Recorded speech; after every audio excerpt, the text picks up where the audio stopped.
It's recording now. It's recording now.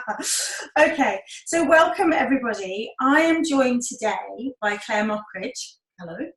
And Claire, we're just going to giggle all the way through this. Claire and I have known each other since 2007 when I attended Claire's pregnancy exercise class. Is that right? Yes. Called Bump to Babe. So I was pregnant with my first child, and in that really cold scout hut, I remember in December when I was about 8 months pregnant, and then I attended Claire's postnatal fitness class, which became a prenatal fitness class for me because I got pregnant when my first boy was 7 months old. But that's a whole other story for another podcast. We'll come to that one later. So Claire is a restorative exercise specialist who's developed a program that is specifically for pelvic floor dysfunction, fertility, and pelvic pain. And this program is called Your Pelvic Matters. And as well as running that yourself in a one-to-one coaching with clients, either in person in Nottingham, UK, or Skype around the world, to be honest. Yeah, perfect. Skype around the world. Are they all around the world? My teacher trainers are, yeah. I like that. But yes, I have worked with people. So these different time zones. These teacher trainers, how many do you have? I've got 100 on my books at the moment. So they're either qualified or in training and are able to deliver the program and its content to other women out there as well. Perfect. So I'm saving the pelvises of the world. I really am. I like that. And of course, it's so much deeper. It affects pregnancy. It affects people post-pregnancy, during birth. Lots of issues around or not pelvis. even pregnant, if I'm honest. No. I'm seeing sort of an incidence, I think, really of, say, prolapse. Yes. In women who haven't had children. Right. So there are lots of people to help. Okay, and lots of issues that affect that Definitely. we're going to uncover through this session. Brilliant. So my program that I run, Fertility Rewire, as you know, bases on returning the body as much as possible to that intrinsic design. So we were designed to reproduce. Obviously, it's a choice in many instances now, but increasingly that choice is being taken away with people finding fertility issues. And I always focus on that intrinsic design of safety and sustenance, and also sustenance to the pelvis, definitely. So what I'd like to ask, excuse me, what I'd like to ask is, what issues do you find in the people you see that you feel affect fertility? And how do we link that back to this intrinsic design of the body? Sure. So I deal a lot with pelvic positioning. So kind of teaching people or assessing to start with. I can just generally do that with my eyes as soon as they walk in the clinic room. I'm like, okay. So I'm looking at the bones at the front of the pelvis and see how they kind of just operate and move when that person walks in, when they sit down, when they move around as well. And that generally gives me a pretty good indication. She says stand straight. Generally gives me pretty good indications to if there is congestion in the pelvis. Obviously, I'll talk through, their health history as well, and they might have mentioned some pelvic pain at some point there, or some back pain. Sometimes, obviously, we work with the same client as well, don't we, you and I? So I get some history from you too, but it all really goes down to realizing that there's only so much space in the pelvis. And for those of you listening on the podcast, Claire is actually showing a model of the pelvis now. Yes. So you'll just have to close your eyes and use your imagination. I will give you verbal cues, no question. But within the pelvic bowl, the inside of the pelvis, there is only so much space there. And I'm finding that a lot of clients aren't doing themselves a massive favor by learning how the pelvis kind of moves, learning, what's in the pelvis, what the function of those organs are. And a lot of it comes down to inactivity and not sitting very well also. So would it be useful, do you think, for me to kind of explain how to sit better? Because that's a really big part of what I do. No, absolutely. But before you do, just coming back to this intrinsic design. So I guess that's part of sitting. But Yes. what are you? I'm all about giving the womb room to move. Which is a bit like Room on the Broom. For It those is. of you that have read the Julia Donaldson book, I think we should do that book. It is. Is there room in the womb? There is. Definitely. So there are actually 3 different organs in the pelvis. Mm-hmm. Yeah, so you've got your bladder, which is sitting at the front, then the uterus, and then the bowel. So if I just remove, you can help me out here by holding those if you like. Oh. So if you're missing this on the video, I will give you very good cues here. And then that will sit behind. So the 3 organs, main organs, in the pelvis, sit one in front of the other. So at the front you have the bladder. Wedged in between that, oftentimes, unfortunately, is the uterus. And then at the back is the bowel. And these 3 organs have obviously very individual things, individual functions within the pelvis. But there should be space in between each of those organs there. So it's you can kind of see how it has this trapping sensation almost for the uterus, because she is stuck in the middle. And if someone sits very much on the back of their pelvis, so if you're kind of listening to this or watching this and you're sitting on your tailbone, what happens is everything kind of gets shifted backwards, and the bladder pushes against the uterus, and the uterus then pushes against the bowel. So if I were to, if I was able to get you to sit a little bit better, then the space in between the organs themselves in the pelvis, they've just got room to move, they've got room to breathe, and they've got room to actually function better as well. So it's really about kind of that congestion at the pelvis, but really looking at, these things have individual functions, but they're also connected to one another by little ligaments. So you can kind of see you've got to harness an environment for the reproductive organs to work well. But also, look at the broader spectrum of things as well. So don't just look at the uterus, look at the pelvis, because how someone sits can really affect, the space that's available in there as well. So that's like a kind of a simple way of describing that.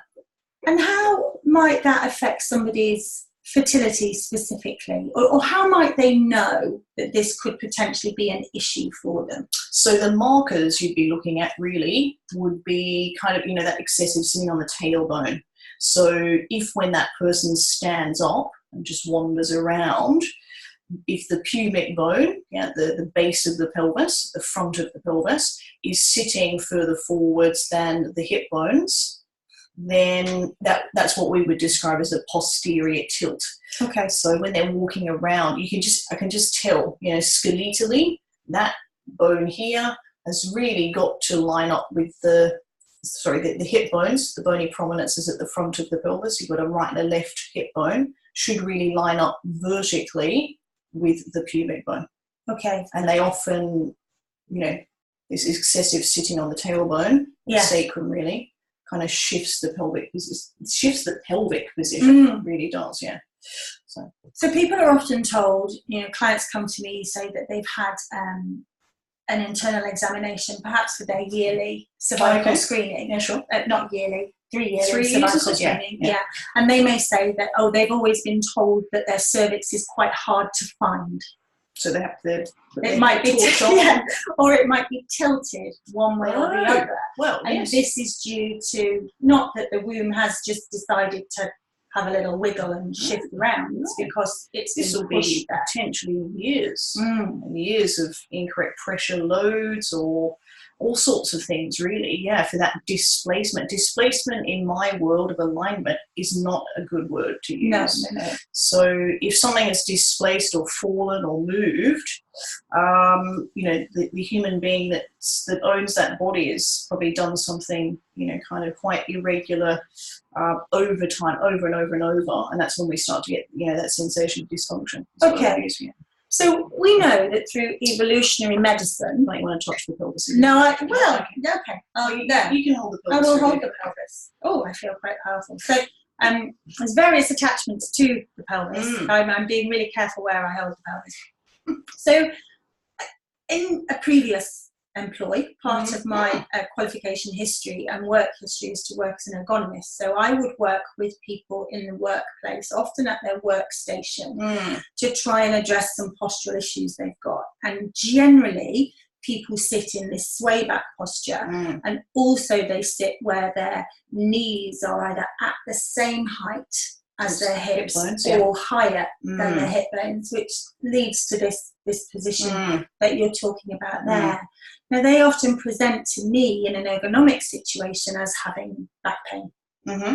So if we are in this misalignment, what issues are potentially going on for us physically that we might know about? Well, you generally feel a lot of hip pain because those hip bones, or hip flexors, I suppose the muscles, they will become shortened. I think it's relevant really for me to point out that the body will conform to the position that you most often place it in. Right, of course, yeah. So we get some passive shortening of certain muscles, so hip flexors definitely. So if you're resonating with this and you're noticing, I mean, I can put my hands up here, people, and say I sat down for most of my 20s and I'm totally paying for that now. So yeah, I've got hip pain, lower back pain would be another one as well. But just that general feeling of, I know my hamstrings are tight. Yeah? If you know your hamstrings are tight, then it's relevant really to go and do something about that. Okay. Particularly if you're trying to get pregnant. Yeah. Because the hamstring muscles being tight on an individual is just going to continually throw the pelvis into a posterior tilt. So we need to address the muscles, all of the muscles, to be honest, that attach to the pelvis in this whole kind of, full body connection. So let's not just blame the pelvic floor or the pelvic organs. Let's go outside that. Yeah. You know what I mean? Yeah. So it's really like, I look at lots of different things within the human body. So sitting, terrible? Should we not sit? Sitting's not Should we bad. stand all the time? Well, I'm not. I like to eventually get someone to transition, and that's the key word, transition into a standing workstation. But sometimes that's just not fun. It's just not functional. It's not practical. I mean, one of the law firms, that I run a corporate Pilates class at, a couple of years ago, they had one workstation for 300 employees. So they were doing something. It's like a drop in the ocean. A standing workstation. Yeah, standing workstation. Yes, they had one standing workstation for the whole But you can stand very badly. Oh, yes. You can stand. I'm going to demonstrate. Yeah, I demonstrate? Yes. So, you can start off standing like this, but then after not very long, you stand like this. Yes, or you shift your weight to one foot. Yes. We all have a favourite or three favourite positions to sit or stand in, and we literally just cycle through them. So I don't dislike a standing workstation, but moving from excessive sitting to excessive standing is not the answer, because your body is not ready to stand for probably more than 20 minutes in good-ish sort of alignment. You see what I mean? No, absolutely. So it's kind of like that. It's the lack of movement that we're doing, this sheer inactivity statistics that we have right now. But certainly if you have to sit at work because someone is literally whipping and chaining you to the desk there, it would probably be better to learn how to sit better. Okay. Okay. So I want to just rewind a little to our ancestors now. Oh, okay, sure. So would our ancestors way back, hunter-gatherer times, would they potentially have faced these pelvic issues? I would say categorically no. Okie dokie. And so why are we having them now? And what can you tell us a bit more about the hunter-gatherer? Absolutely, yeah. So I deal a lot with natural movement. So that's kind of returning the body, restoring the body back to its more sort of aligned position. And it just saddens me really, because anatomically, as the human species, we were put on the earth, A, to reproduce, that's one reason, but two, to hunt and gather. Yeah? And we as a modern human being do very few tasks, movements that emulate anything that resembles hunting and gathering. Like if I said to you, Katrina, I'm off for a walk, you'd go, why? But I know you, so you know what I mean. So it's different, yeah. You walk lots. Like it's like people need a reason Yeah. to walk. I'm walking to the shop. So I'm walking to the park. Do something. It's like, no, just walking because we should be walking. That's what we were hunting and we were gathering. We were constantly moving. We were carrying stuff. It's probably not untrue if one of the tribe were pregnant. She probably had a poo in the morning, a baby in the afternoon, and it's all done in a squat position. Job done. Yeah, that's it. Yeah. But yeah, it's the sheer lack of movement, I think, that doesn't help matters. And taking things back to what we were supposed to be doing as a hunter, hunter and gatherer, is really useful because we're not using our arms. We're putting. Let me put something out here as well. We're putting convenience, the word convenience, in everything. And unfortunately, as soon as you put convenience in something, you're taking out natural movement. So, you get to a storefront, which door do you choose? The one that freaking opens by itself. God forbid would you need to get some tricep work to press the slightly heavy door open that then maybe engages your core a bit. Yeah. Do you see the difference? Yeah, and we park near to the doors. And we feel it's a right to park near to the doors. Closest parking space possible. Yeah, yes. Absolutely. And it's the same with food. Convenience food generally lacks any nutrition. Nutrition, but you're not making it. You're not doing the stirring. You're not, stirring the pot, so to speak. Yeah, no. So in terms of, obviously, people can't just become hunter-gatherers now, but what sort of actions can they take to help with this alignment, to help give the womb room to move? Yeah, sure. So I think going back to the sitting thing, so learning to sit better or sitting less is good. Also assessing how much sitting you're doing, because if you're listening to this and you're going, okay, well, yeah, so I catch public transport or drive to work, then I sit at work, then I meet a friend for lunch, which is also sitting down in a cafe. Then I go back to work and sit down. Then I catch public transport or drive home. That's sitting. What do you do when you get home? Hello, we're going to sit down and watch something on the sofa, right? So yeah, noticing how much sitting you're doing and then start to actually move more. And I'm a big fan of walking. People just don't do it. No. For pleasure. And we have to have these wearable technology stuff to tell us and remind us that we're supposed to do 10,000 steps a day. Yeah, arbitrary figure. Yeah, that's it. Yeah, exactly. Yeah. Whereas we should be doing that anyway. So you will often see me wandering around just walking. Yeah. Because I set myself a goal of 100 miles a month, and I far exceed that in most of the sort of good British climate months when it's not raining so much. But I'm just saying, if you are a target-driven person, then get yourself something that will show you the steps, but understand why. You're not just doing it because I'm telling you to do it. I'm getting your pelvic muscles in a better, sort of position. We're just not walking enough. So walking when done well, that's the point. Walking when done well will engage the glute muscle, which is your bum. It will give you freedom at the front of the pelvis, at the hip joint, and just promotes a happier environment for the pelvic organs to function as well. So don't discount walking don't think of walking as exercise. Think of it as movement that your body is severely lacking in right now. Ooh, that's good, isn't it? I like that. And walking alone, that's a great start. Yes. But obviously there may be some alignment issues to address.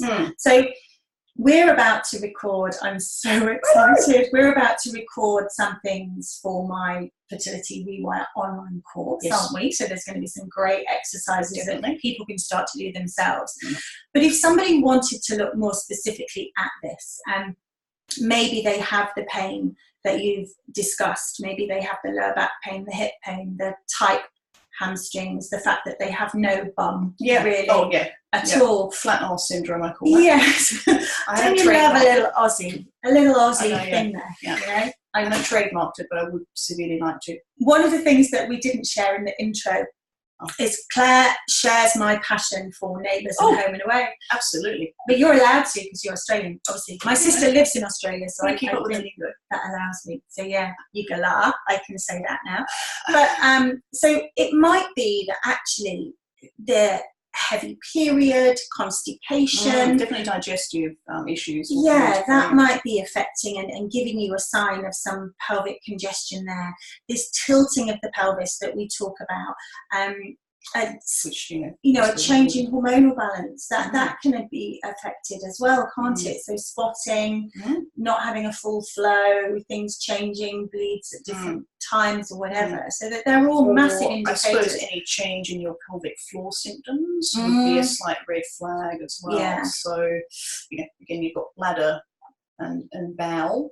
Yeah, would be the two main sort of symptoms where, stress incontinence, the sneeze, wee, or a lot of constipation can also affect what the bowels function does as well. So it's not just digestion. Poor digestion can lead to something more serious, as I say, like pelvic floor dysfunction, which doesn't help. No. The womb giving room thing. The room in the womb. Yes. For the womb. Yeah. The room for the womb, not in womb. the womb. No, giving the womb room to move. Giving the It's really hard to say. To move. Yes, it is. So there's so much more we could discuss. We haven't even touched upon the psoas, which I think deserves an episode of its own. Oh, I think really. Well, invite me back. I will invite you back. And completely forgotten what I was going to say. Oh, well, that's fine.